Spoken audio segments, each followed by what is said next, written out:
Hi hello guys ఎలా ఉన్నారండి? Today వచ్చి మీకోసం అయితే ఫిష్ ఫ్రైతో వచ్చేసానండి. ఈ సండే స్పెషల్ అనమాట. ఇంకైతే చికెన్ తినకూడదండి. చికెన్ తినడం వల్ల ఇంకైతే కోళ్ళకి వైరస్ రావడం వల్ల మనం ఆ చికెన్ తినకూడదనమాట. అందుకోసం కోళ్ళు ఎన్నో చనిపోతున్నాయని చెప్పి అందరూ కూడా ఫిష్ మీద పడిపోయారు. ఫిష్ అయితే రేట్ అయితే ఫుల్గా పెరిగిపోయిందనమాట. మా ఆయన అయితే ఫిష్ తీసుకొచ్చి ఇంకా ఫ్రై చేసి పప్పులు చేసేయమన్నారు. ఇంకైతే నేను అట్లే చేసాను అనమాట. ముందుగా అయితే ప్రాసెస్లోకి వెళ్ళిపోదాం రండి. ఫిష్ని బాగా వాష్ చేసుకోవాలి ఉప్పు వేసి.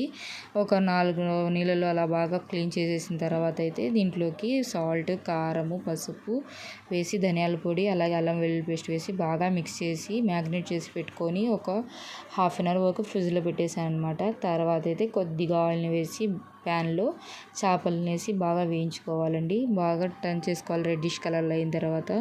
ఇంతకీ మీకు చేపల పులుసు ఇష్టమా, చేపల ఫ్రై ఇష్టమా? కామెంట్ చేయడం మాత్రం మర్చిపోకండి. మీకైతే నచ్చినట్టయితే లైక్ అండ్ సబ్స్క్రైబ్.